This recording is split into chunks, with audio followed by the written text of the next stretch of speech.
ก็จะได้มีการไหว้พระสวดมนต์ธรรมวัดเย็นและสวดบารมี30 ทัศเป็นลำดับถัดไปในวันนี้นั้นได้รับความเมตตาจากหลวงพ่อท่านพระครูภาวนาพินิจท่านเจ้าอาวาสวัดดอยเวียงท่านจะได้นิมนต์มาที่เขตหนึ่งจะได้เป็นประธานสงฆ์นิมนต์พระสงฆ์เนรทุกรูปทุกตนนะครับขึ้นบนศาลาเรียนเชิญคณะสัตยานะครับได้ประจำที่พร้อมแล้วจะได้เริ่มประกอบพิธีทางพระพุทธศาสนาจะได้จุดธูปเทียนบูชาพระรัตนตรัยเป็นเบื้องต้นในโอกาสนี้นะครับได้รับเกียรติจากท่านรองนายกสภาใจใหญ่รองนายกเทศมนตรีตำบลวัดที่จะได้เกียรติจุดธูปเทียนบูชาพระรัตนตรัยเป็นเชิญแขกผู้มีเกียรติคณะสัตยาทุกท่านในประนมมือ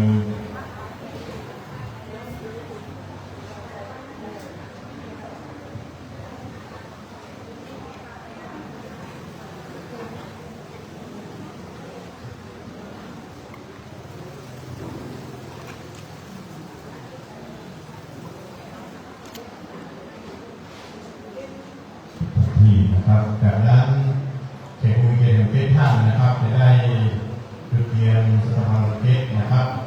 ท่านแรกครับขอเชิญคุณธีรวัฒน์โตเกิดที่ปรึกษานายกเทศมนตรีตำบลวัดที่ครับ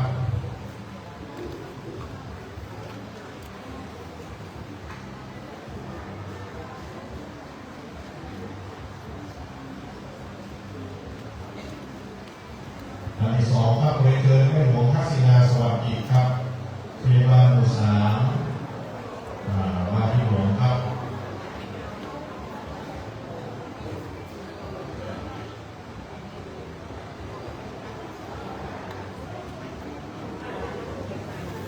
ต่อไปนะครับขอเชิญพ่อหลวงสันติมหาไม้พยาบาลภาษีหมู่14นะครับเป็นลำดับถัดไปนะครับ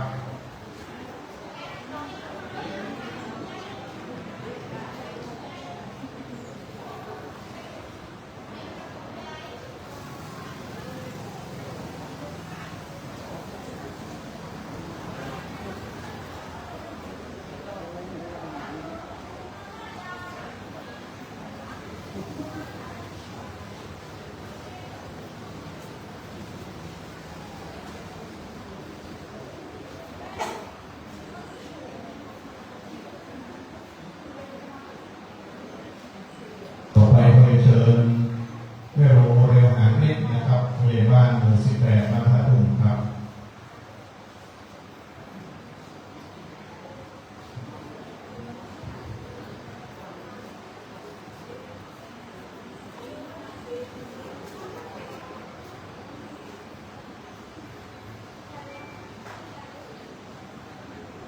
ต่อไปขอเชิญแม่โรงพงษ์พักสอนบุญญาจารพงศ์ครับผู้ใหญ่บ้านหมู่20บ้านใหม่กาญเหนือครับ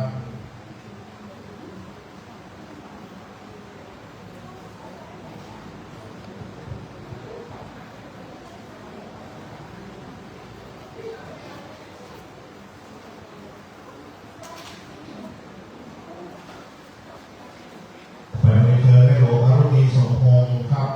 ผู้ใหญ่บ้านป่าเปาหมู่2ต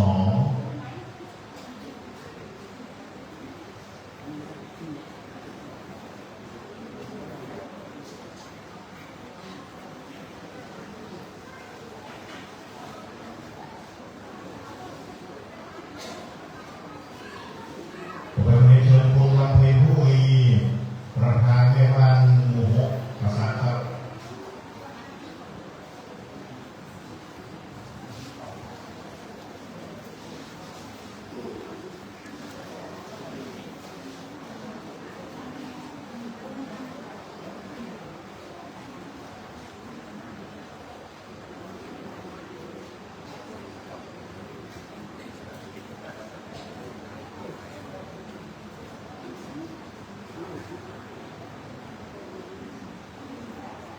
เราทำไปขอการนิมนต์หลวงพ่อพระครูภาวนาพินิจครับได้เป็นประธาน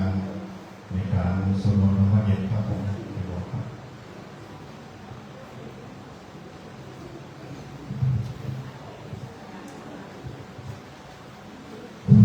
บ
จพึงเห็นได้ด้วยตนเอ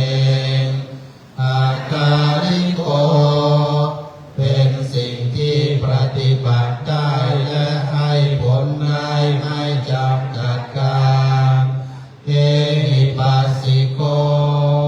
เป็นสิ่งที่ควรกล่าวกับผู้อื่นว่าท่านจงมาดูเถิดโอปานายิโก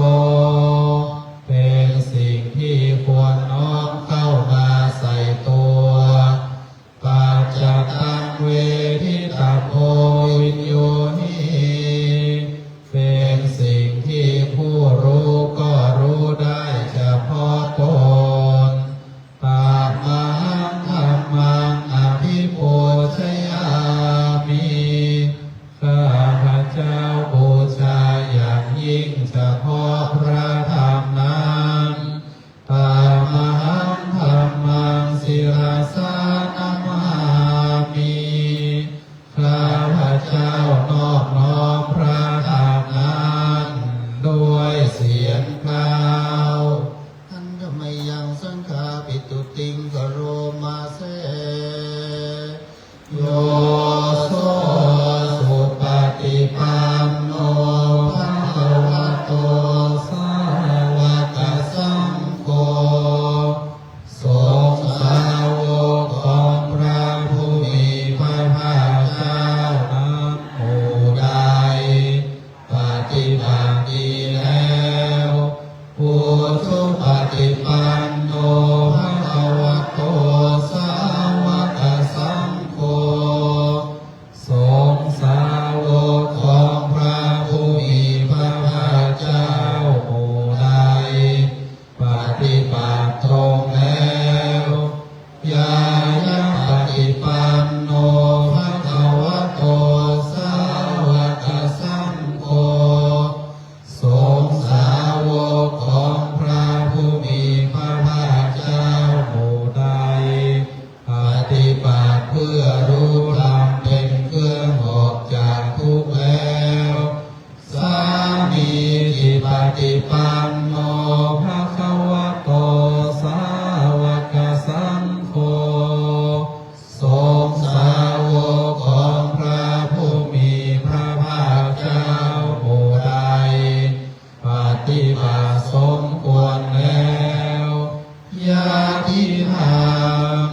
ได้แก่บุคคลเหล่านี้คือจัตตาริปุริสายุคานิอาคาปุริสาปุคาคู่แห่งบุรุษสี่คู่นับเรียงตัวบุรุษได้แก่บุรุษเอสาภะคะวะโตสาวกสังโฆนั่นแหละสงฆ์สาวกของพระผู้มีพระภาคเจ้าอาหุนายโยเป็นสมควรแก่สักการะที่เขานำมาบูชาอาหุนายโยเป็นสมควรแก่สักการะที่เขาจัดไว้ต้อนรับทักขินายโยเป็นผู้ควรรับทักษิณาทานอัญชลีการณิโยเป็นผู้ที่บุคคลทั่วไปควรทำอัญชลีอนุตตรังปุญญเกตังโลกัสสาเป็นเนื้อนาบุญของ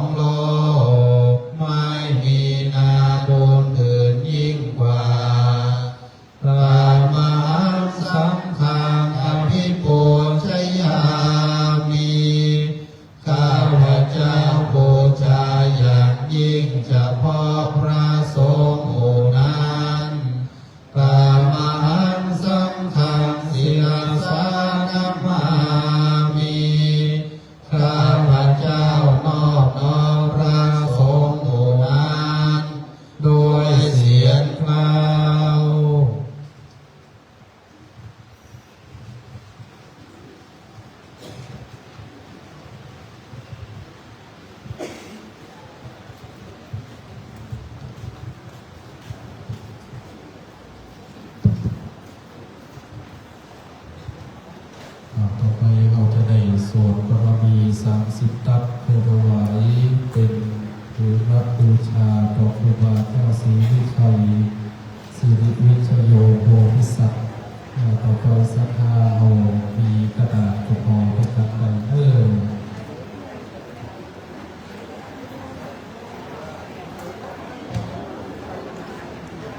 กานาปาลามีสัมปันโนกานาอุปปารามีสัมปันโนกานาปรมัตถปารามีสัมปันโนเมตตาไมตรีกรุณาโมทิตาอุเบกขาปารามิสัมปันโนอิติปิโสภะคะวาสีลาปารามิสัมปันโนสีลาอุปปารามิสัมปันโนสีลาปรมัตถปารามิสัมปันโนเมตตาไมตรีกรุณาโมทิตาอุเบกขาปารามิสัมปันโนอิติปิโสภะคะวาเตธรรมปารามิสัมปันโนเนกขัมมะอุปปารามิสัมปันโนเนกขัมมะปรมัตถปารามิสัมปันโนเมตตาไมตรีกรุณาโมทิตาอุเบกขาปารามิสัมปันโนอิติปิโสภะคะวาปัญญาปารามิสัมปันโนปัญญาอุปปารามิสัมปันโนปัญญาปรมัตถปารามิสัมปันโนเมตตาไมตรีกรุณาโมทิตาอุเบกขาปารามิสัมปันโนอิติปิโสภะคะวาวิริยาปารามิสัมปันโนวิริยาอุปปารามิสัมปันโนวิริยาปรมัตถปารามิสัมปันโนเมตตาไมตรีกรุณาโมทิตาอุเบกขาปารามิสัมปันโนอิติปิโสภะวาขันติปารามิสัมปันโนขันติอุปปารามิสัมปันโนขันติปรมัตถปารามิสัมปันโนเมตตาไมตรีกรุณาโมทิตาอุเบกขาปารามิสัมปันโนอิติปิโสภะคะวาสัจจปารามิสัมปันโนสัจจอุปปารามิสัมปันโนสัจจปรมัตถปารามิสัมปันโนเมตตาไมตรีกรุณาโม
ขอเก็บเรื่องสิ่งที่ลง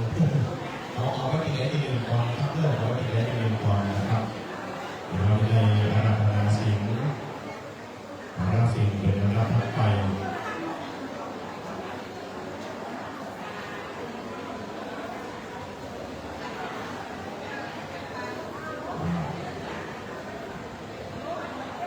นี่เป็นพร้อมพร้อมถวายกับศีลกรรมนะครับ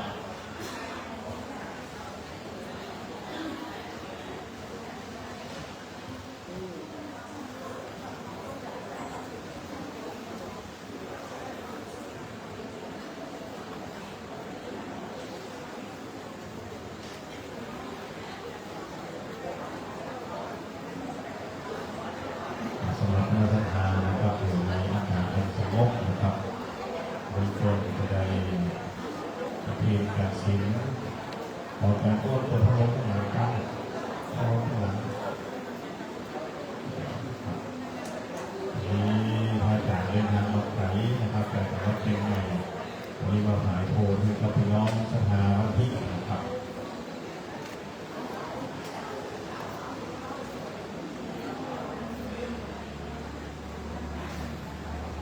เกิดมาสภาได้สงบที่สงบใหญ่ตั้งใจอาราธนาศีลเป็นระดับพักไปนะครับมะยังพันเตวิสุงพระคณาทายาอิสลาเนนะสหปัญจศีรานิยาจามาโพธิยัมปิมะยังพันเตวิสุงพระคณาทายาอิสลาเนนะสหปัญจศีรานิยาจามาตาติยัมปิมะยังพันเตวิสุงรัตนาทายาอิสราเอลสหปัญจศีลานิยาจามานะโมตัสสะภะคะวะโตอะระหะโตสัมมาสัมพุทธัสสะนะโมตัสสะภะคะวะโตอะระหะโตสัมมาสัมพุทธัสสะนะโมตัสสะภะคะวะโตอะระหะโตสัมมาสัมพุทธัสสะนะโมตัสสะภะคะวะโตอะระหะโตสัมมาสัมพุทธัสสะนะโมตัสสะภะคะวะโตอะระหะโตสัมมาสัมพุทธัสสะนะโมตัสสะภะคะวะโตอะระหะโตสัมมาสัมพุทธัสสะพุทธังสรณังคัจฉามิ ธังสรณังคัจฉามิ ธัมมังสรณังคัจฉามิ ธัมมังสรณังคัจฉามิ สังฆังสรณังคัจฉามิ สังฆังสรณังคัจฉามิ ทุติยัมปิพุทธังสรณังคัจฉามิ โทติยามปิพุทธังสรณังคัจฉามิ ทุติยัมปิธัมมังสรณังคัจฉามิ โท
สา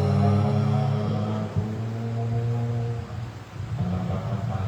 ก็ได้มีการพูดเทียนสองคำในโอกาสนี้นะครับขอเชิญคุณปราณีมหาไม้เป็นเกียรติพูดเทียนสองคำขอเชิญครับ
ธรรมา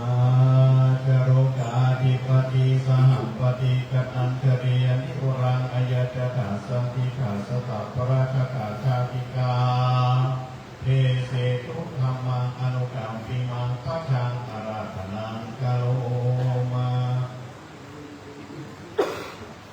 ไก่หันไก่โง่ไก่โอ้ไก่เขียนไก่ร่ำไก่เรียนวิชาเอกอ้างเพื่อใจปัญญาฝ่าฟันสรรสร้างหากินตามทางมนุษย์ประคองให้กินพิสินพระพุทธสุขจริตสู้ชีวีเพิ่งตกอยากไล่พักในศักดิ์ศรีหวังผลความดีสืบใจไปหน้ากระทำการสังลืมเจ้าและข้าเก็บไปฟังดุลาความรักเพื่อแปลงใจนิ้มขันดีมานะไว้พบต่อสู้กับดำไปเทิงภัยบาหูเฮาหูแก่ใจผลที่ออกไปเหมือนคำหล่อเบาเหมือนคำหล่อเบานะโมตัสสะภะคะวะโตอะระหะโตสัมมาสัมพุทธัสสะนะโมตัสสะภะคะวะโตอะระหะโตสัมมาสัมพุทธัสสะนะโมตัสสะภะคะวะโตอะระหะโตสัมมาสัมพุทธัสสะสีลังโลเกอนุตตรังอิติอิติขอยกมือ10 นิ้วแต้มได้ไหวสายังพุทธพิมปาสามุเจ้าอันทะปัญนาตั้งไว้ณฐานันตระวิเศษ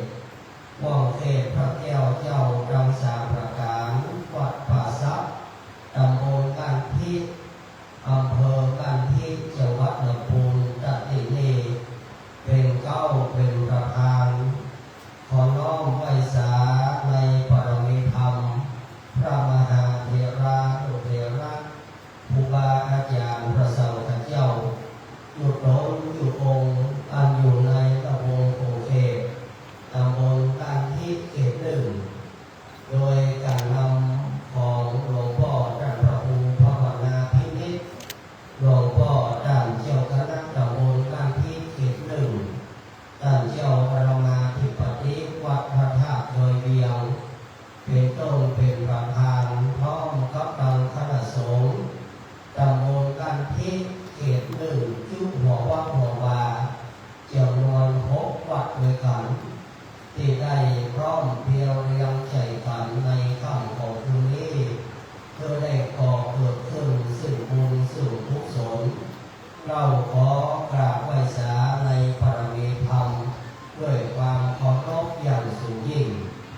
ขอความผาสุกในธรรมจงจำเริญและบังเกิดมีกับบรรดาพ่อแม่พี่น้องคณะสัตยาสาธุชน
ฏินี้เป็นเข้าเป็นประธานและจูงแจวเอามาพี่น้องเพื่อนพ้องสหายคณะศรัทธาต่างทั้งหลายทุกผู้ทุกคนทำมีคาถาณโอกาสจากณเวลานี้ตรงตัวเอาพระผมพระธรรมภาพได้ยกขึ้นเป็นนิเขปพระพจน์พจนาคาถาเอาไว้แต่เบื้องต้นว่าสีลังโลเกอนุตตรังแผ่ได้ใจความว่าสิ่งนี้เป็นอย่างในโลกคืนนี้ดังบรรดาคณะสงฆ์และคณะศรัทธาต่างผู้ต่างคนต่างตนต่างองค์ก็พร้อมเพียงเรียงใจกันเป็นเอกสมณฉันท์แน่นึ่งใจเดียวก็เกิดขึ้นซึ่งบุญซึ่งบารมีเพื่อว่าจะได้ยกยอเอายังศีลธรรมกรรมฐานตั้งครูบาเจ้าศีลธรรมสิริวิเจโยตนบุญของล้านนาภัยของเราอันเป็นที่เคารพเป็นที่น้อมนบบูชาศิรักษาขับไว้วันตนาจุหมักมือยกยอในปรมีธรรมตั้งครูบาเจ้าผู้ได้เป็นเหตุวันนี้ทางคณะสงฆ์อำเภอกันทีก็ดีคณะสงฆ์ตำบลกันทีก็ตามตลอดถึงคณะสงฆ์จังหวัดประภูมิเรานี้ก็ได้จัดการจัดงานยกยอปรมีตั้งครูบาเจ้าเพื่อว่าได้บูชาคุณเอายังคุณูปการคุณงามความดีของตั้งครูบาที่ได้สร้างเอาไว้วันนี้และวันพรุ่งนี้คือว่าเป็นงานครบรอบชาตการ147 ปี147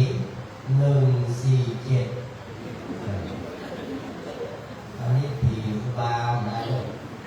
147ครบรอบชาตการจากครูบาเจ้าที่ได้ถือกำเนิดเกิดมา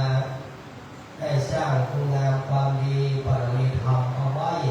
เพื่อกับหมู่เฮาเราต่างทั้งหลายอันเป็นท่านผู้ชมคนรุ่นหลังได้รับรู้รับทราบยังคุณงามความดีอันนั้นคณะสงฆ์ตำบลกันทิพย์เฮานี้โดยเฉพาะหลวงพ่อท่านเจ้าคณะตำบลเป็นต้นและท่านอาจารย์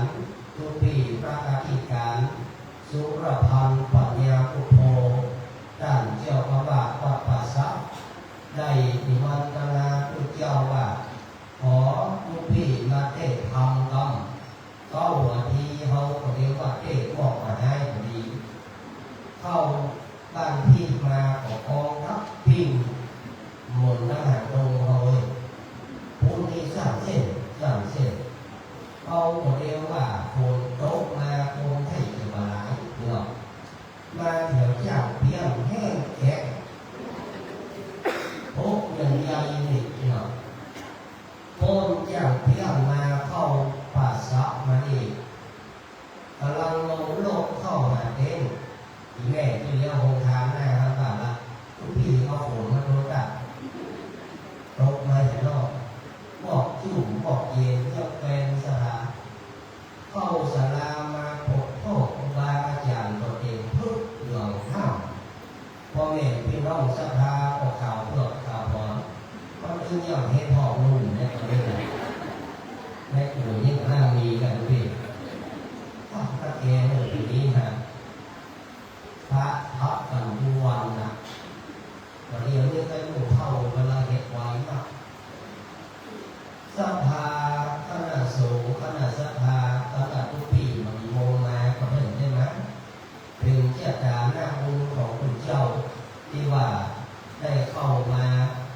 เอาคนตามหลังก็ได้กับพอผู้พอวิดีโอสืบเอาแนวแนวทำคำสอนและคำสั่งที่คนเฒ่าคนแก่ครูบาอาจารย์มาสื่อสารในครูตั้งครูบาเจ้ามาแต่เข้าแต่เดิมเพื่อได้สื่อสารแนวไปข้างหน้าก็รู้ได้ปุ๊บก็รู้ได้ขาดอันนี้เราถือว่าเป็นการถูกยาคูตั้งครูบาเรานี้ศรัทธาเราตั้งทั้งหลายแต่เทศเดียวไปตั้งครูบาละอยู่สี่ข้อจึงวันนี้ศรัทธาขึ้นโตระลึกถึงบารมีธรรมครูบาเจ้าครูบาเรานี้ที่ศรัทธาได้ระลึกมีอย่างที่เราได้ระลึกเพราะการครูบาที่ถือรับธรรมข้อวัดปฏิบัติทันทีสี่ประการหนึ่งที่เจ้าจะเทศอย่างถูกต้องข้อที่หนึ่งนั่งทองผ่านหายสองขายปัจจัยสามลากดอกไฟและสี่หนีบอกกล่าวเจ้าตั้งครูบาเขามีเยอะถือวัดสี่ประการพอเพ้นที่สุศรัทธาเราเจ้าข้าได้รับทุกคนอย่าอัพพาที่ไปขยายให้ความเนี่ยพอสมควรแก่เวลาตั้งครูบาได้ถือกำเนิดเกิดมาเพียงใดที่เจ้าโลกธรรมเทศเดียวว่าหอมมาหายสิ่งที่หอมมาหายในที่นี้คือว่าหอมสิ่งหอมธรรมหอมคำทาดอกไม้หอมนุ่มใจนอนคนว่าเจ้าหอมเนื้อพักกาดอกผลโพนแววหน้ามูลผู้ดีเจ้าข้าแต่ตั้งครูบาเจ้าสิ่งทำนี้หอมไปทั่วโลกโลกาเพราะว่าไผ่ละอ่อนก็หุ่นยักษ์โคนเข้าก็หุ่นยักษ์ฟันเล่าก็หุ่นยักษ์แต่กุลามากเนี้ยหุ่นยักษ์หมดพ่อป่าเวนีเดียวขึ้นดอยเมืองแปดเพลงนะเดียวขึ้นดอยเจ้าสุเทพวัน14ข้ามฟ้าแต่เดียวบอกว่าละอ่อนบอกว่าคุณหนุ่ม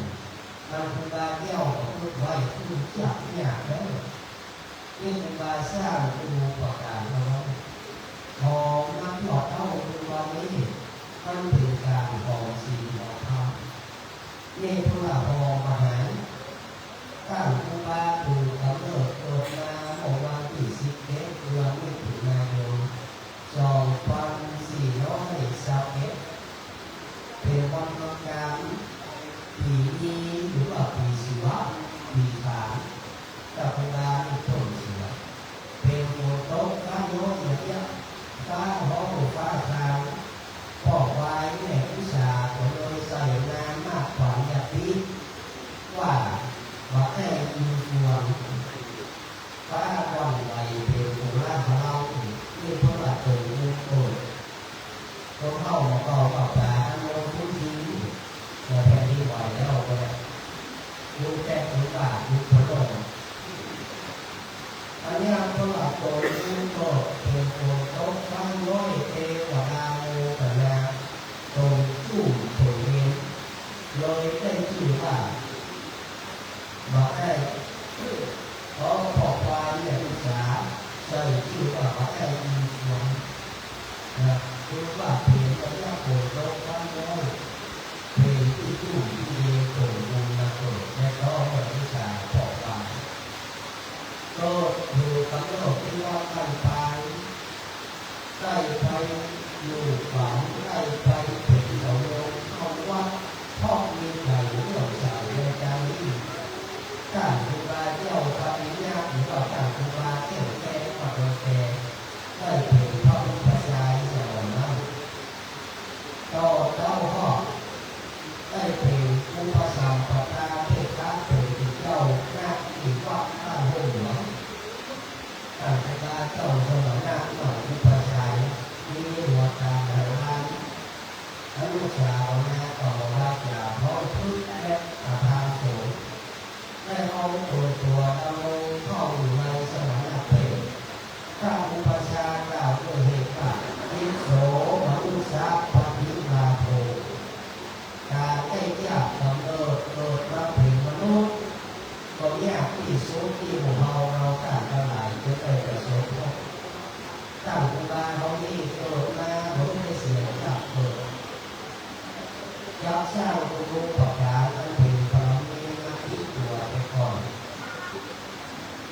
ก็ได้อยู่วัดอยู่ลาต้องศาสนาเจ้าพุทธล่ำจำสร้างตามความคำลองกองพิแพ่งแห่งคำยักษ์สะพุนสักเจ้าแต่เดินมาโยนก็เต้าหูเราต่างทั้งหลายคนไทยปาต่างก็ไปอีกประการอุบาไปขึ้นวัดได้วัดเหนือก็ปาต่างยกเหนือประการไปขึ้นวันโลกวันออกก็พระเท่าเราประการมองสิ่งนี้เพื่ออะไรมองสิ่งมองทองต่างอุบาเพื่อต่อเต้าหอกเดียวศรัทธาของพระอันนี้กองโบราณว่าทองบาดแผลทองที่นี่อยู่ที่ว่าหอมดอกหอมไม้ทองคำพระมาลาทองยาวนี้ทองจึ๊บแห่งห้องโทนี้แห่งหอมไปต่อเต้าว่ามาลาแนวแบบจีวรสู้ทองสีทองทองอย่างต่างตาอันนี้ประการแรกหรือว่าทองบาดแผลประการต่อมาตายก็จะแน่นว่าการพุทธเจ้าได้มรณภาพอยากหมู่เราต่างทั้งหลายไปแล้วก็วันที่11 เดือนกุมภาพันธ์ 2482ได้หลายเลขนะเนี่ย421ปีเกิดแล้วไม่กล้าหัวเยี่ยมหัวที่นั่นเนี่ย482ปีตายปีมรณภาพอันนี้เป็นพศบาอายุแค่60เขาไม่หักเกิดประการฟังเขาพูดว่าครูบาอาจารย์เขาเข้าคนแก่พ่ออุ้ยแม่ป้าบ้านเราที่อยู่เก้าคนเราบอกใกล้ต่อถอยอยู่ใกล้เดียวเชียงใหม่คนเข้าพ่ออุ้ยแม่บ่อนตามที่เคยแจ้งข่าวว่าทีแรกครูบามาสร้างเหตุการณ์ที่บริสุทธิ์ทีแรกไป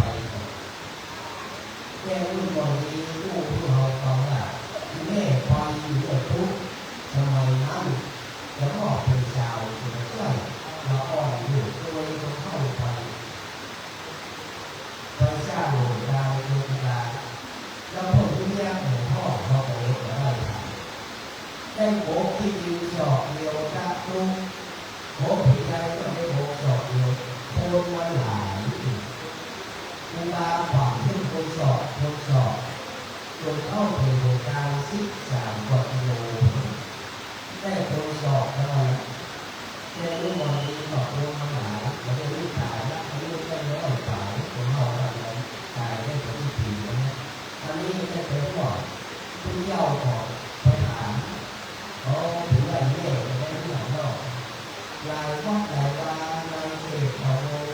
โอ้เศษเขาดูหางโดยต่อที่บ้านแม่แต่ก็เขาเก้าเดือนนี่ออกไปเข้าของเก้าถึงทองเพื่อเป็นแบบนี้มีต่อถึงว่าปีหน้าขึ้นหัวภาคเหนือที่เราเข้าที่วัดเก้าปีเหล่านี้ก็ไปลองที่อยู่นะมีหลักฐานเอาเก่งแน่นหนาอันนี้อยู่ในข้าวจะพาไปสอบออกไปลองดูด้วยพอว่าปัจจุบันไปขึ้นวัดในโลกอยากลงโลกมาลองเก้าทองวังลูกเก้าทองวังอยู่หน้าขึ้นเหนือภาคเหนือที่เราที่วัดเก้าปีเหล่านี้มันลองเก้าปีเหล่านี้รุ่นรับผีที่บาร์หรือว่ามันลองเห็นดูอยากนั่งต่อไปที่วัดโต้งผีไปลองกระจายวัดโต้งผีต้นเห็นที่ทางนั้นแค่เรามีเพียร์ทุกอันนี้คือประการปฏิบัติสร้างแล้วเขาจะทำว่าในวันนี้พระราชมีเท่าไหร่เพราะว่าเราศีลธรรมต่อฐานการปฏิบัติเจ้าอันนี้เราได้กล่าวแล้วคือว่าการปฏิบัติครูบาเป็นจำเป็นที่ฮักที่เขาต้องรับถือ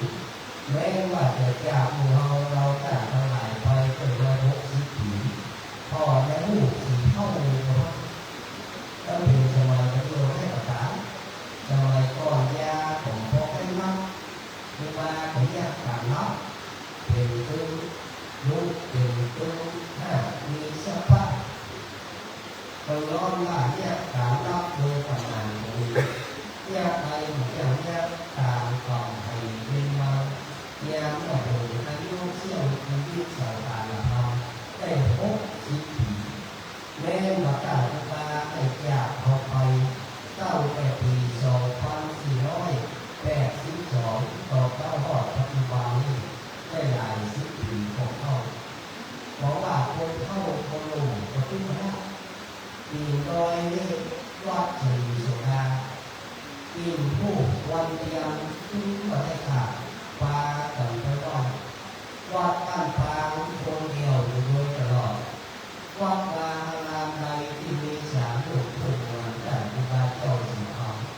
ศรัทธาการโยกก็ถูกทุกสูงโอสมเนรพากันเคารพโลกกราบไหว้นับอีสุดวัดหนึ่งเที่ยงใดประเทศกับีดาเที่ยวเอาบาไทยก็เป็นผู้เหนือแล้ววันเรื่องเฮานี่ไปไปแผงไทยก็รู้เดี๋ยวผู้มานี่ไทยก็พูดยับวัดในก็แค่เป็นผู้เหนือเรียนเป็นดีนะอย่างที่อยู่สภาเพราะเหตุใดเพราะว่าผู้ประกาศสร้างเขาว่าแม้ว่าท่านผู้มาจากไปสิ่งที่มาจากผู้เราต่างกันหลายภายนั้นก็คือว่าคุณงามความดีแม้ว่าเราสร้างไว้ก็เป็นมาจากภายกับตัวกับหัวยังสถิตทิศแน่เอาไว้อย่างนี้ผู้เราต่างกันหลายไปนี่คือว่าตายมาจากประกาศต่อมาลากออกไปเทศยอมในที่นี้คือว่าบุญกับบาปศรัทธาเรากันทั้งหลายลากอย่างลึกๆลากไปหมดมาเห็นมาหาอย่างหาบอกในกระดามกับกดรุ่นเอาลงแม่โคก็โยกลงทำก็ใส่ลากไปโผพอมันหายไปกินหม้อแล้วเดี๋ยวว่านับนาผ่านไปก็ลากไปพอหมดแต่สิ่งที่ลากออกไปแท้ๆเขาได้หูได้หันเป็นรูปธรรมนามธรรมในที่นี้คือว่าบุญกับบาปสองประการนี้ยับหาที่ตุนที่ผัวเรากลับตลาดกระทำไว้นะอย่าเขากินเข้ากินนักก็อิ่มกินน้อยก็เรียกว่าห้องจอกบางทีหาเลยใส่กิ่วมดไผ่ที่ไหนอยู่บ้านนู้นทุกวันก็กินเข้ากินแห้งกินอะไรจำเป็นต้องเพิ่มวัดใหญ่ทั้งสี่มีข้าวน้ำก้อนหินที่อยู่ที่นอนเครื่องนุ่งห่มอาศัยเม็ดยารักษาโรคที่ประการนี้มีค่าอะไรเอาตั้งเท่าไหร่มันจะกันที่เจ้าเทศเราเอาบุญอันเป็นของชุ่มของเย็นบุญแปลว่าของที่ยากแล้วบรรลับก็เพิ่มบรรลับก็เอาและบรรลับก็คนที่อยู่ใกล้สิ่งนี้เขาก็บุญคนใดกับทำบุญเขาเนี่ยบรรลับก็เอาแล้วนับก็เพิ่มคนอื่นสิ่งนี้ก็เขาก็บุญบาปเราการทั้งหลายใครกระทำออกใครก็ได้ก่อกันทำเนี่ยกูเขายังไม่ต้องมีสตางค์สาวโยกมือยกเหล่าวะสาธุพอดีพอการในก่อนตรงนี้เป็นพระพักพักใจเป็นป่าแห่งแง่ที่ต่อบ่อเป็นสัพยต่อการไปสี่ต้นของข้าไปดูอย่างนี้สัพพายังผ่านนาตรีกระทำว่าพระธาตุหัวก็พาพนาแต่มันก็คือสมองย้อนมาดูพระหัวก็จะที่นี่ก็จะที่หน้ามีไข่โค้งข้อที่ไปได้ยักไข่กระลาเอาเงินเอาไปก็ที่ลาอะไรไข่ยักลาเอาบาเอาไปก็ที่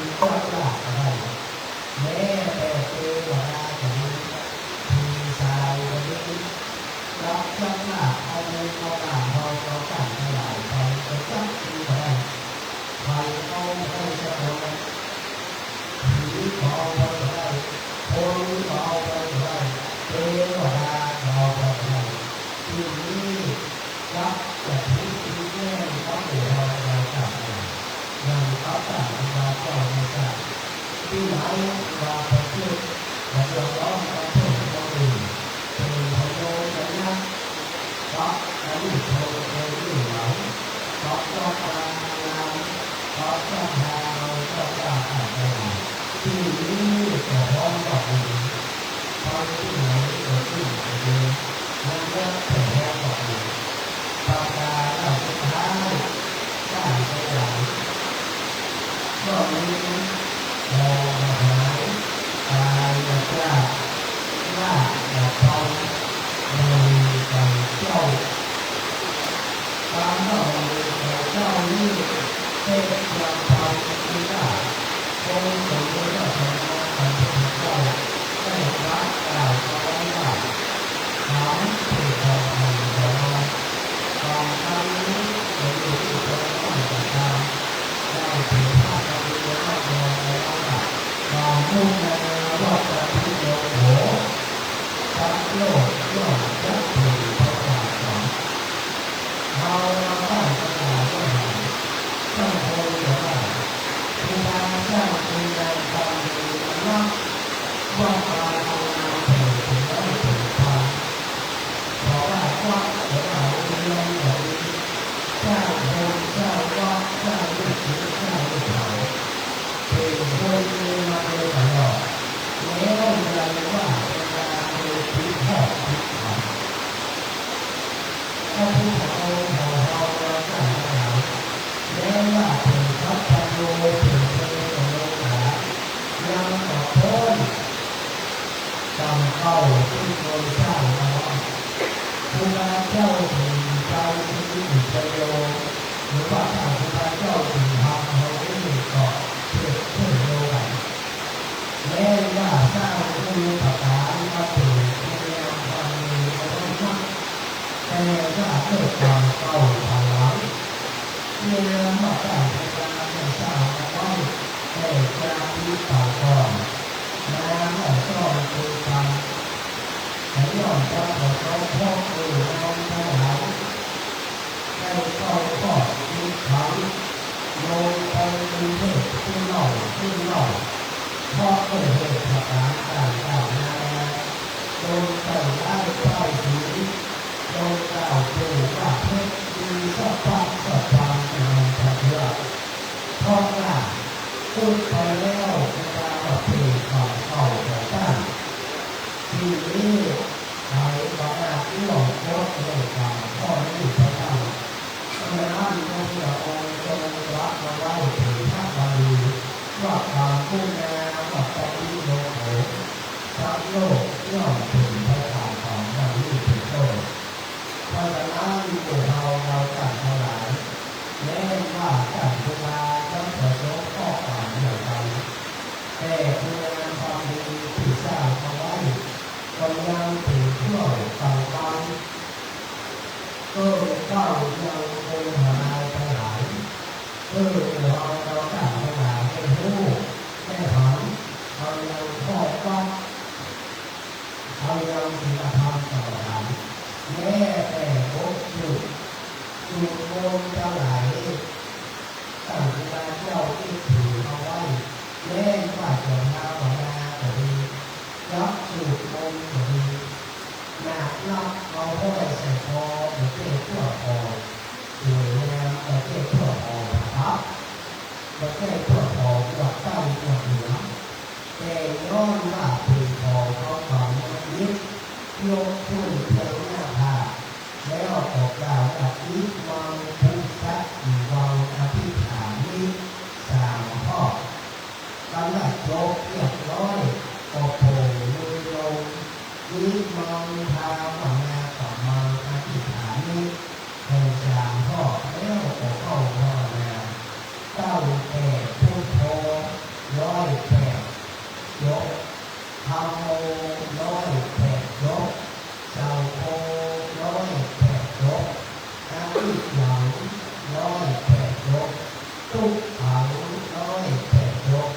ล็กอันหลับตาแผ่น้อยแผ่ลกพวกเราเอาโบที่ยานมันเกี่ยวยานไปหน้าตั้งที่บ้านหานาเอาก็อย่างนี้ตอนเราพาของนางหยดน้อยโตหนักนับหนักตอนโผล่ขึ้นไว้เหนือเต้าเหนือว่าอีมังพุทธะอีวังปะยุทธารามิสาเอาลงอยากนั่งชุดห้อยคอโผล่แล้วกล่าวต่อไปได้อีมังพามานาป่าเมาปะยุทธารามิเห็นสามดอกอันนี้เป็นข้อวัดปฏิบัติกรรมฐานที่ต่างขึ้นมาไปด้วยตัวปฏิบัติอยู่มาครูบาอาจารย์กล่าวเอาไว้ช่วยลูกศิษย์ลูกหาอันเป็นผู้หลานผู้เหลนได้สืบทอดกันโดยไปเราได้ลงรายหาสูงเมืองก็โคตรถูกที่หลวงพ่อแต่งเป็นคณะตะมนและครูบาอาจารย์ก็สั่งเจ้านายเอาองค์โหเทศรวมกับผู้เขาเอกดีตลอดถึงอำเภอทับทิมตำบลทับทิมสุดเด่นพอดีที่ทุกที่ทุกแนวครูบาก็มาถึงรักได้นำพ่อแม่พี่น้องศรัทธาได้สู่ดำเนินไปกับที่ว่าทำวัดเรียนทำวัดข้ามยามข้ามยามแรงเรียบร้อยต่อไปต่อสู่ดำเนินบารมี30 กับสัมปีว่าบารมี10 กับสัมปีก็สู่บารมี30 กับสัมปีก็สู่บารมี9 กับแล้วแปลว่าไอ้กับฐานะอะไรเป็นคำสอนคำสู่คำโลคำดีคำงามต่างครูบาเราก็ได้สืบทอดมาพ่อแม่พี่น้องศรัทธาทำด้วยถือตามระเบียบที่กองก็ได้นำมาปฏิบัติสู่ไปที่ทำนี้เพราะว่าการมี30 กับเป็นคาถาทำนี้เลิศศรัทธาภูมิปัญญาผู้ใดยอมรับความวันนี้เป็นเพียงที่โลกาอาภาษเหมือนอย่างของข้าขอข้าวตาลาดีฟ้าต่างสู้ตาลามี30 กับจับดีอย่างเดินจุกดูวันข้าวเย้าถือเอาไว้เป็นของอาหารทำไปดีที่กล่าวเอาไว้ทางท้ายนะครับการนักบารมีสัมปันโนการนักอุปบารมีสัมปันโนการนักปรมัตถบารมีสัมปันโนเมตตาไม่มีกรุณามุทิตาอุเบกขาบารมีสัมปันโนอิติปิโสภะคะวาตาสีเลปริคัสสะอาเมอุอันนี้เป็นบทบาทนี้นี่หัวนี่สำหรับผู้สำหรับผู้ใดเอาเงินโดยชื่อมีดังของเราคือเอาไว้เป็นสมถะเป็นกองอันนี้เราเอาให้ร้องมาสอนก็คือแต่ถ้าผู้ชอบก็ต้องการหาแต่ถ้าผู้ให้เราชอบก็ต้องหาดูผู้จะรับเราได้ทุกแล้วลูกในฐานครับเข้าหน้าโมให้3 จบตาสีเลปริคัสสะอาเมอุพระอันนี้หัวใจตรงนี้วิ่งตั้งแต่เวลาอาจารย์ได้โบราณมาก่อนเจ้ามันรักงานใส่กองที่กระดิ่งดอกน้อยอันนี้เป็นการทำดีเพื่อเหตุใดเอาผูกกำลังใจเพื่อรักษาการยกการวิจารทั้งหลายรู้หลานก็ดีมาหมดแล้วก็แม่คืนได้รับเงินยอมดีถึงน้อยให้ถึงน้อยขอคุณลุงโปรดถ่ายนะคุณลุงหรือคุณเอาหรือเอามาโปรดถ่ายต้นไทยเขาได้ไหนเป็นงานต่อนี้ไว้อันนี้กาผีกาโคนกาตู้รองของร้านให้เอาที่เขาได้ประกายตั้งถึงของนี้ทำก็รู้ว่าต้องกล่าวให้นะอะไรแบบนี้มีภาพว่าเป็นกำลังใจจับเลยคุณลุงก็แผ่มานับแผ่ไว้คำว่าถูกมงว่าคำว่าถูกมงแต่ว่าลุงเสกได้ข้าวมีถึงข้าวไปอยู่ที่บ้านถูกจะเล่าว่าถูก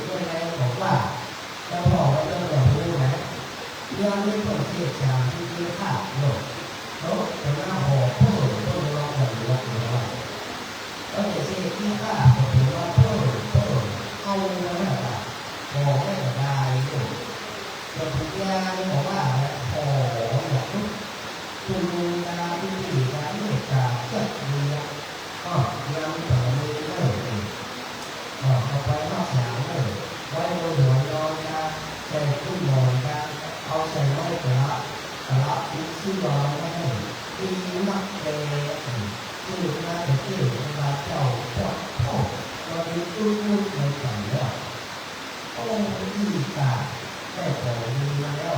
เราเสียดายก็ถึงก็ตามที่พระบ้านเอาห้อยไว้ที่นอนพอดีห้อยใส่ที่เราหัวนอนแล้วเราอ้อนแบบที่เราไม่ถึงไปหน่อยเลยเราอ้อนเที่ยงก็เขาไม่เข้าแล้วแต่อย่างที่แม่หรือบอกเลยก็หูเราเข้าสู่วัดอะไร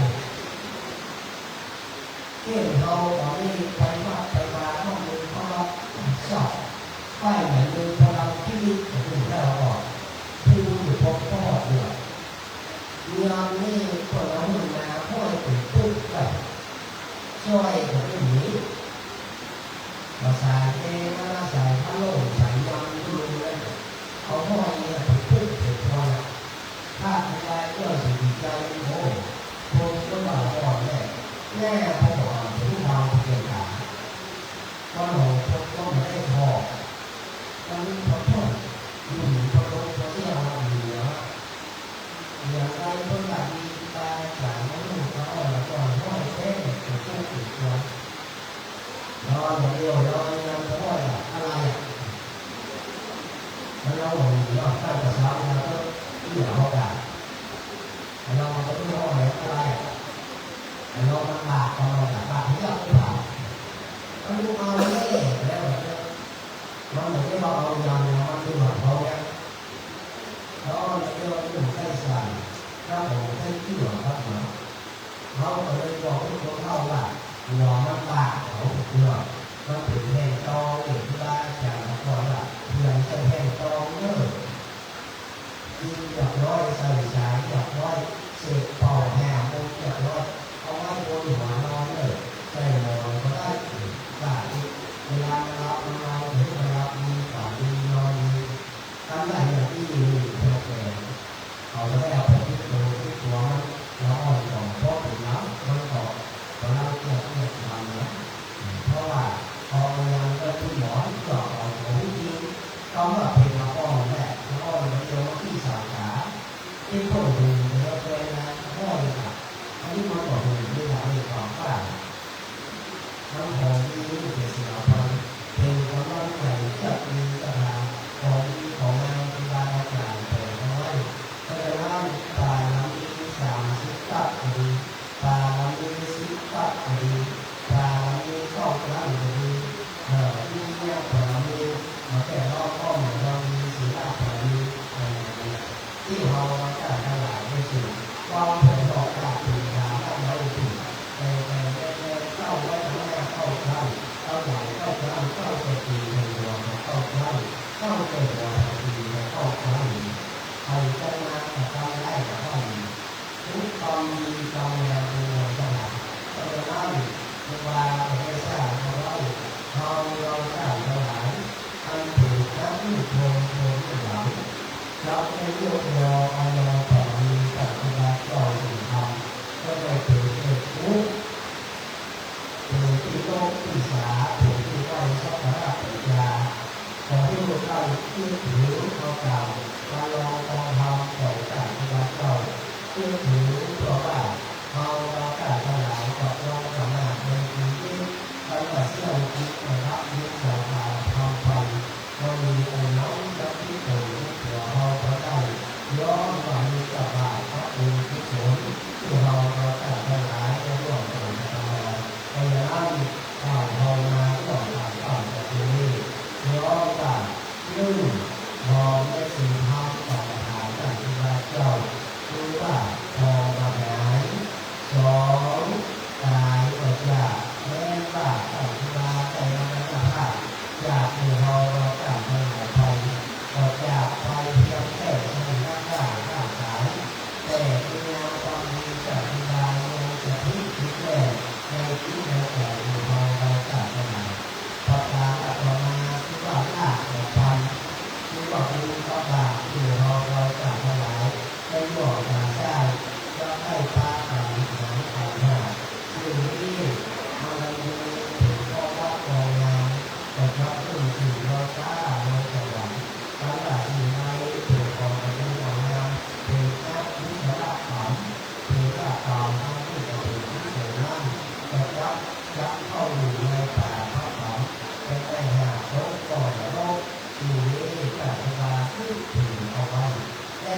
ที่แม่สาธุสาธุเราเดี๋ยวได้เอาถึงมา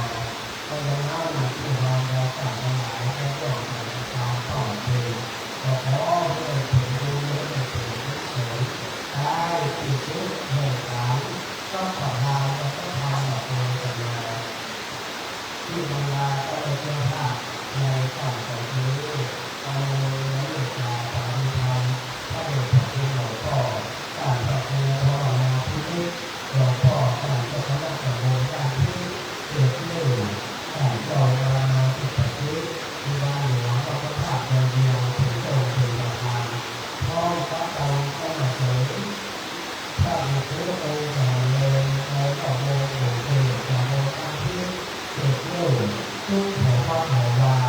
ที่มีมาได้มั่นในต่อในธรรมการรักษาพระอธิการพุทธพานของพระพุทธโธท่านหัวหน้าประธานอปปโดยอบรมประชาชนประจำของในวันที่ถึงนี้ได้ถึงองค์ในนาอุตโตพระเอกเทศนาอุปกรณ์ลาพระหลวงพี่น้องพระศรัทธาเราเจ้าข้าต่างกันหลายในฝั่งของที่นี้และขออนุโมทนามายังมาลาพระเจ้าข้าในฝั่งที่นี้ที่มีมาได้อันมีคุณพอตรงดีทุกแต่ทางมีมหาไม้พร้อมกับเปิดออกทัวร์อุตเต้าหลายที่ท่านและพระศรัทธาอยู่รอของวัดภาษาตำบลอันที่อำเภออันที่จังหวัดลำพูนขึ้นมาหอเมืองตลอดถึงขอโมทนาครับท่านสอดยอเกิดวันดาวกล่องต่างสอดยอเอกอำเภออันที่ภูนสุเมธีใจยายันรองนายกเทศมนตรีเทศบาลตำบลอันที่ภูเดียวก็รวมเกิดเป็นกิจการนายกเทศมนตรีเทศบาลตำบลอันที่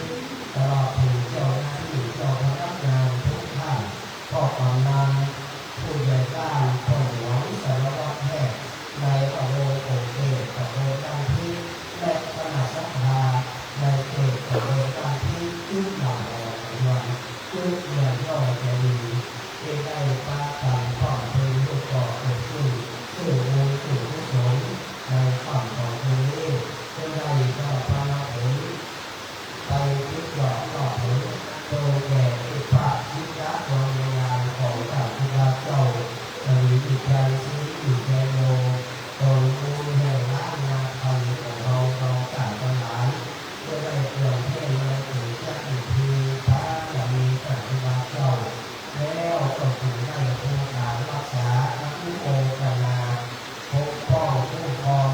สมณะศรัทธาหรือหลักศรัทธา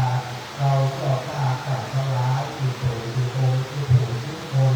โดยได้พ้นเสียจากภัยโดยได้ไกลเสียจากเวรโดยได้อยู่เย็นเป็นสุขวันสามที่ถูกที่โกงยุคผู้ยุคคนเตสังนาปาทิโยสเนอาวสานการที่สุขแห่งการแสดงพระสัทธรรมเทศนาด้วยในย่างหมอกพระภาษาบาลีที่ยกขึ้นเป็นเอกพระพุทธโฆษณาคาถาในต้นก็สีเราโลเกอนุรักษ์เราแต่ได้แก่ฟ้าได้สีนั้นเป็นอย่างในโลกเรา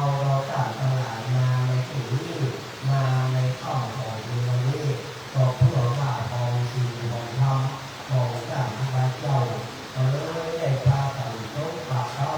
มาในกล่องเจ้าประจำฐานในที่นี้ได้พาฝังจุดอินทาการจุดโมงคำวัด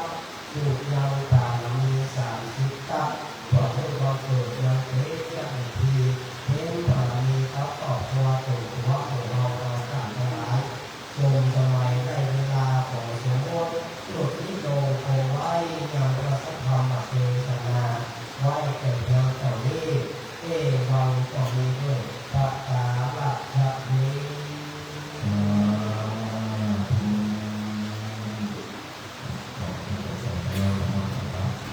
การแสดงพระธรรมเทศนาในวันที่5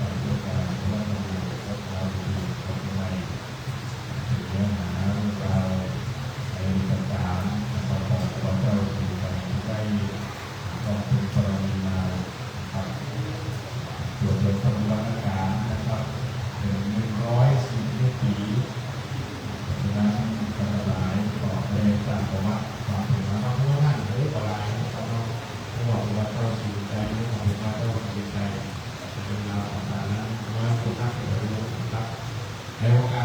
นะครับทางราชการสุรางพญานุโภคท่านเจ้าวัดพระประทับจะได้ถวายลูกเหมือนวัดเจ้าสิริชัยแด่พระราชการจัดการสุรพันโยองค์เองพระธรรมเทศนาครับในการนี้ขอให้มองครับซึ่งทางวัดนะครับนั้นได้จัดสร้างรูปเหมือนวัดเจ้าสิริชัยรายละเอียดทั้งหลายที่3ข้อ3และ4ที่ท่านพระราชการสุรพันธ์นะครับมีกี่แบบกี่อย่างนะครับ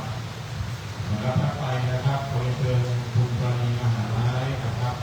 เป็นตัวเลขเจ้าภาพนะครับได้ถวายการเทศน์ครับขอเชิญครับ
นาภูโสภาเจ้าสมณะสภาโม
ในโอกาสนี้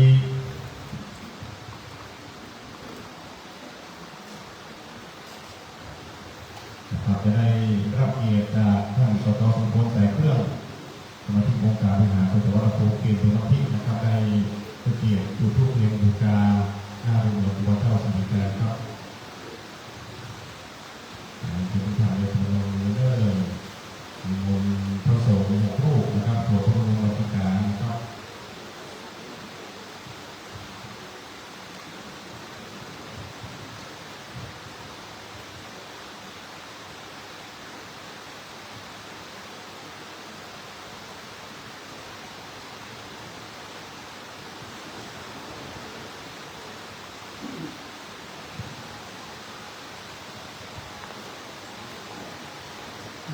ตัสสะภะคะวะโตอะระหะโตสัมมาสัมพุทธัสสะนะโมตัสสะภะคะวะโตอะระหะโตสัมมาสัมพุทธัสสะนะโมตัสสะภะคะวะโตอะระหะ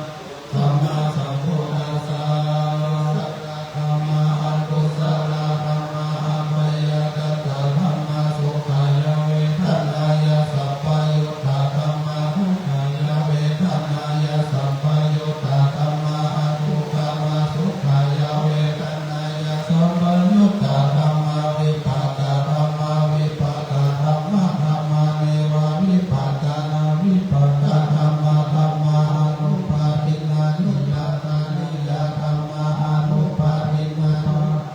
นิยาธัมมาอนุปาทินานุปาทานิยาธัมมา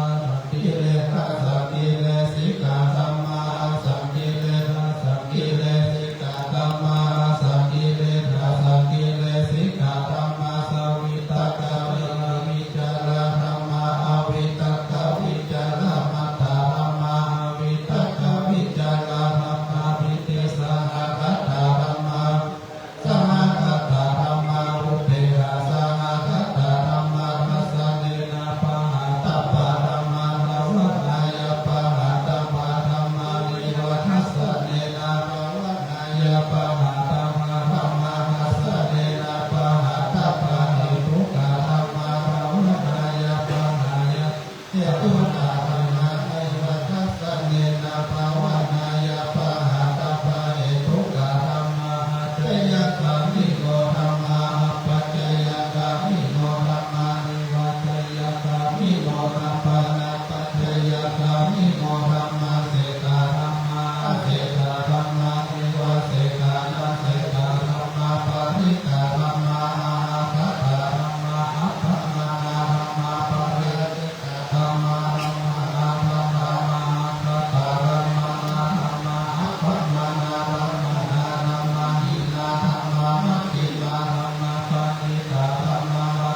มีเกียรติจำนวน6ท่านนะครับเรามีรายงานดังต่อไปนี้ท่านแรกนะครับขอเชิญท่านสทสุทัศน์ศรีใหญ่นะครับเชิญครับรายงานครับท่านที่สองครับขอเชิญท่านสทพงศสันต์ศรีใหญ่ครับท่านที่สามครับขอเชิญท่านสทพงกิจห้องกิจปัญโยใหญ่นะครับท่านที่สี่ครับขอเชิญสทสุภาพปัญโยใหญ่ครับ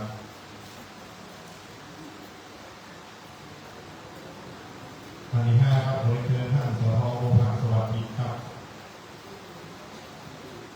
ท่านที่หกครับขอเชิญคุณพิเรศศรีนาคครับ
ลำดับต่อไปจะได้การถวายนะครับ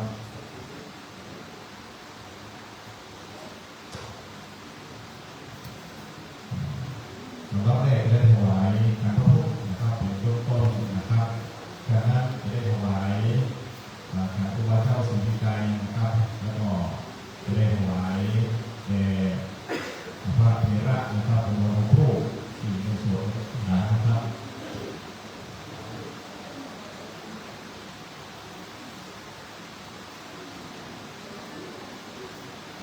ลำดับแรกนะครับถวายการพระพุทธนะครับขอให้รับเกียรติจากท่านสจ.สุพลแสงเครื่องครับได้ถวายการพระพุทธครับสีพระพุทธองค์สีเหลืองครับ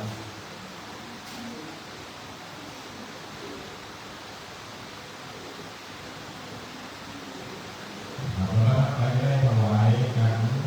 พระบาทเจ้าสิริไกรนะครับจะมีอยู่ด้วยกัน5ชุดด้วยกันนะครับท่านแรกนะครับขอเชิญท่านรองสุเมธีใจยางใหญ่นะครับท่านรองยกประธานงานส่วนแล้วหัวเรื่องรองยกเทศมนตรีนะครับสภาอนุรักษ์ครับจากนั้นนะครับจะได้เชิญตัวแทนนะครับแต่ละวัดนะครับท่านแรกนะครับขอเชิญพ่อใหญ่คำปันนะครับตัวแทนคณะทาวัดไบน้อยครับลูกเลยครับพ่อใหญ่คำปันครับ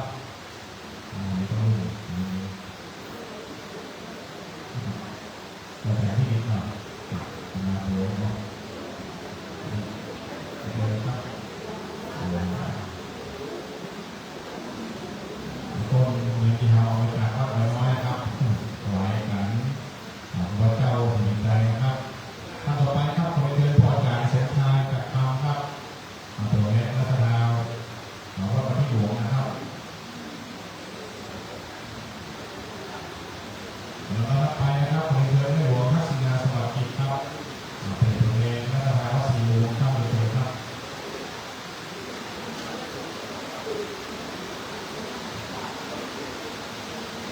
ท่านต่อไปครับขอเชิญพระกันนันทอครับตัวแทนรัฐบาลวัดป่าสักครับ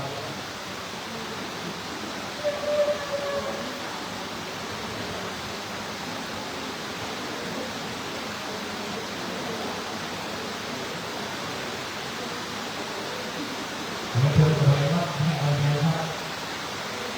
ขอโทษครับ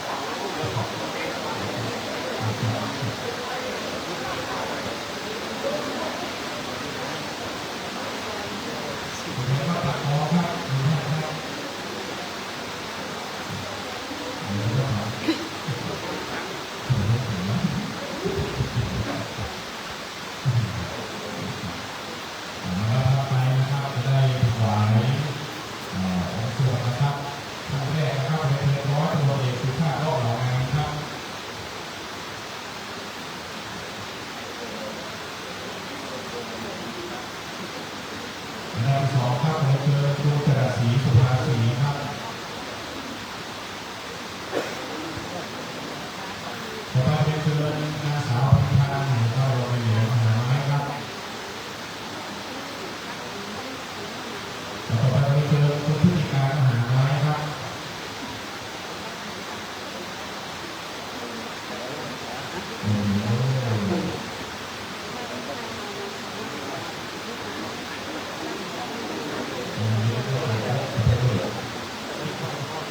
ต่อไปเรียนเชิญแม่หลวงตามหาไม้ครับ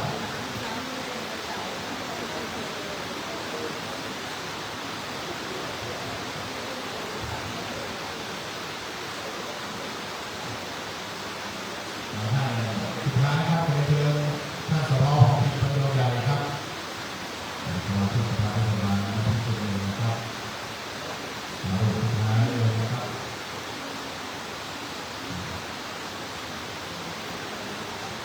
เดี๋ยวมาทำ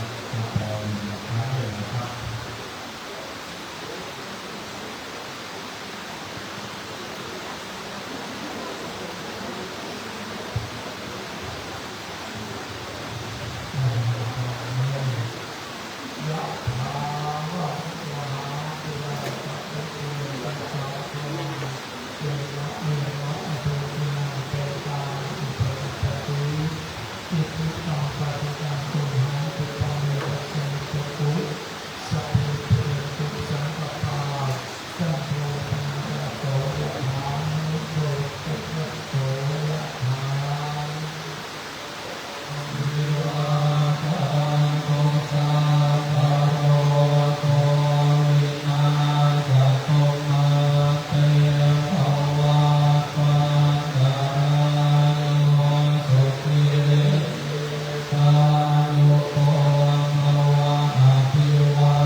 กาตังปุญญังโน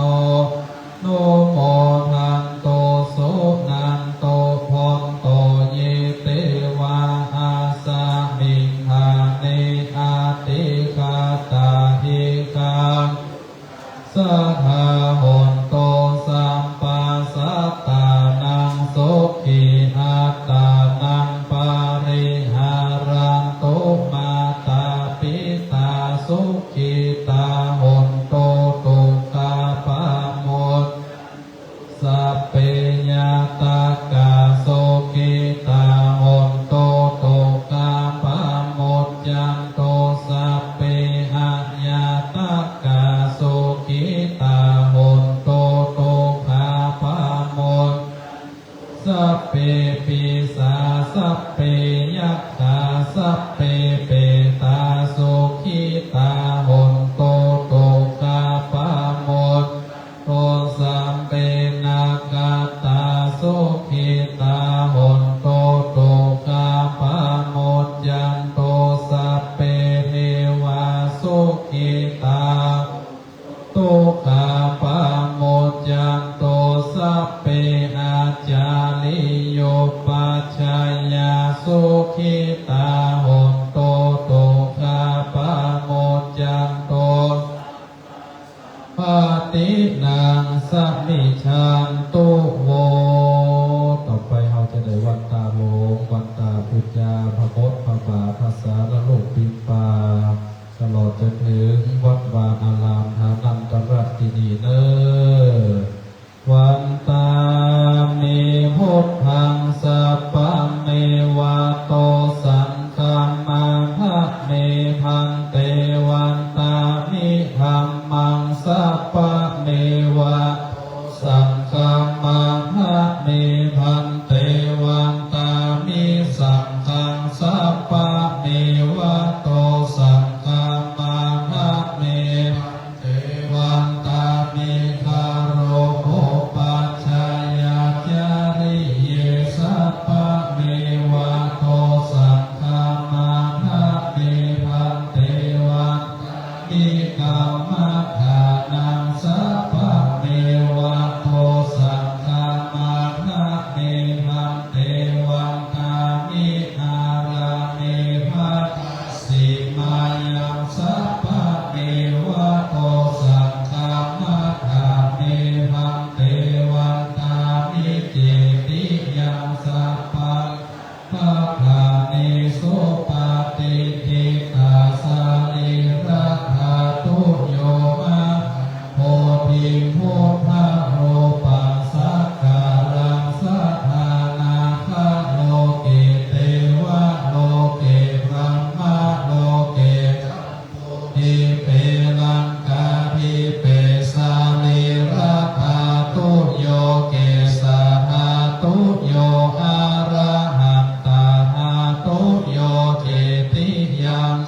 ข้าโพติงจตุราสิติสาหาเสธัมมะขันเตสัพเพสัมปาตาเจติยังจะอาหังวันตามิสัพพะโสต่อไปเราจะได้กล่าววันตาน้อยแต่ลูกเหมือนของครูบาเจ้าศรีวิชัยศิริวิจโยโพธิสัพย์เจ้าเนื้อวันตามิพันเต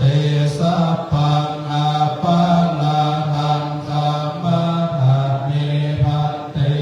มยากาตังปุญญังสามินาโนโมทิตาปังสามินากาตังปุญญังไมหันตาตาปังสาธุ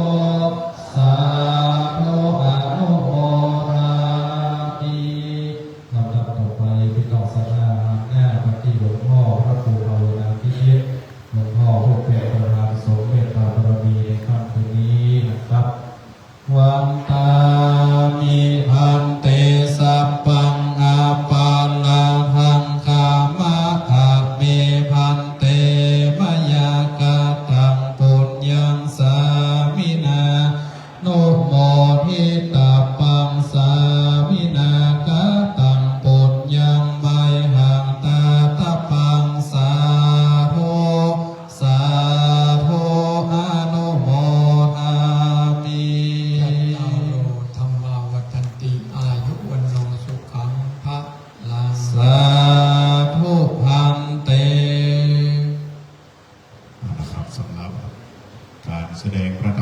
นาสวดปฏิกาในค่ำคืนนี้ขอเสร็จสิ้นเป็นที่เรียบร้อยในโอกาสนี้นะครับเดี๋ยวขอเรียนเชิญท่านพระสงฆ์นะครับที่มีองค์มาในวันนี้ในถ่ายรูปพร้อมกันพร้อมทั้งหน่วยงานนะครับตามท่านสจท่านสนท่านรองนายกนะครับขอหลวงบ้านในหลวงบ้านผู้ช่วยนะครับที่อยู่บนนี้นะครับเรียนเชิญด้านหน้านะครับมีบนด้านหน้านะครับโชเฟอร์เก็บเนอร์มาเก็บนะครับ6 วันนะครับถือว่าที่หลวงผู้ให้การเรียน4 โมงนะครับกับกองมีสังเกอร์วันนี้เป็นความร่วมมือนะครับของคณะสงฆ์พระพิษนะครับพร้อมทั้งหน่วยงานราชการต่างๆในเขตอำเภอพระพิษเพราะว่าจะเห็นท่านในอำเภอนะครับท่านสจหมู่บ้านเทศบาลนะครับท่านสนที่มาร่วมกิจกรรมในวันนี้นะครับที่สำคัญที่สุดนะครับรัฐสภาวัดวัดต่างๆนะครับที่สามารถเดินได้ตลอดกันนักหลายนะครับวันนี้ได้มาร่วมบุญร่วมกุศลต่างรวมไปถึงนะครับเจ้าภาพอาหารว่างนะครับเจ้าภาพข้าวต้มเนาะแล้วก็มีเจ้าภาพน้ำปานะนะครับถวายพระสงฆ์นะครับก็คือคุณพระสังฆ์มหาไม้นะครับได้เป็นเจ้าภาพโรงทานน้ำคือน้ำหวานนะครับพระสงฆ์สามเณรที่ได้มาร่วมกิจกรรมในค่ำคืนนี้นะครับขอบคุณเจ้าภาพนะครับทุกส่วนโดยในเจ้าภาพแบบนี้นะครับเราจะเป็นเจ้าภาพจันทำนิพนธ์จันเกลือนะครับวัดบ้านผีโหลงมีตั้งไหนเอ่ยไม่กันยังไงใกล้เคียงมาหาท่านพระเจ้านะครับตั้งไหนเอ่ยสวัสดิ์พระเจ้าเราเลิกตะโกนกระจกกันทำกันในความทำสะดวกโอเคกันเนาะพระเจ้าอนุโมท